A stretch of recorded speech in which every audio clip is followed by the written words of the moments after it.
बिलासपुर के लाल खदान रेल हादसे में रेलवे प्रशासन ने बड़ी कार्रवाई की है।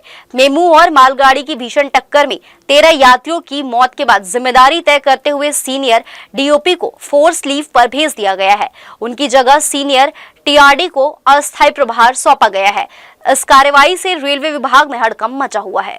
4 नवंबर को गतौरा लालखदान रेलखंड के बीच हुए हादसे में गेवरा रोड बिलासपुर मेमू ने खड़ी मालगाड़ी को जोरदार टक्कर मार दी थी।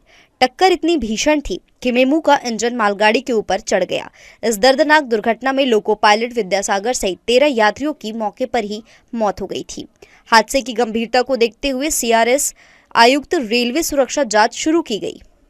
सीआरएस बीके मिश्रा खुद टीम के साथ घटनास्थल पर पहुंचे। उन्होंने ट्रैक, सिग्नल सिस्टम और ऑपरेशन से जुड़े अधिकारियों और कर्मचारियों के बयान दर्ज किए। शुरुआती जांच में कई बड़ी लापरवाहियां उजागर हुई है। सबसे गंभीर खुलासा यह है कि मेमू का loco pilot psycho test pass नहीं था, फिर भी उसे मेमू जैसे महत्वपूर्ण रैक पर ड्यूटी दे दी गई थी। यह नियमों की खुली अनदेखी मानी गई। निगरानी व्यवस्था की कमी और सुरक्षा प्रबंधन में चूक को भी बड़ी लापरवाही के रूप में देखा गया है। इन प्रारंभिक निष्कर्षों के आधार पर वरिष्ठ विद्युत अभियंता ऑपरेशनल मसूद आलम को तत्काल प्रभाव से हटाकर फोर्स लीव पर भेज दिया गया। उनके अधीन लोको पायलट और एएलपी की ड्यूटी तय होती थी। उनकी जगह वरिष्ठ विद्युत अभियंता कर्षण विवेक कुमार को प्रभार सौंपा गया है। जानकारी के अनुसार जल्द आने वाली सीआरएस की अंतिम रिपोर्ट में और भी बड़े खुलासे हो सकते हैं।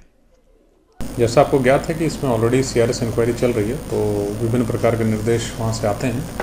तो इंक्वायरी एक निष्पक्ष तरीके से हो, अच्छे तरीके से हो, तो उसके लिए जो भी संबंधित निर्देश आ रहे हैं, या तो कमिश्नर साहब के स्तर से या बोर्ड के स्तर से, तो वो हिसाब से कार्रवाई हो रही है। और फिलहाल अतिरिक्त प्रभार इलेक्ट्रिकल ओपी विद्युत परिचालन विभाग का एक अधिकारी को दिया गया है। सिग्नल ओवरशूट, तकनीकी निगरानी की कमी और सुरक्षा प्रबंधन में खामी जैसे मुद्दों पर कई और अधिकारियों पर कार्रवाई तय मानी जा रही है। हादसे के बाद की यह पहली बड़ी कार्रवाई आने वाले दिनों में और कड़े निर्णयों का संकेत दे रही है। जी न्यूज़ के लिए कैमरामैन गोपाल मौर्य के साथ मोहम्मद नासिर की रिपोर्ट।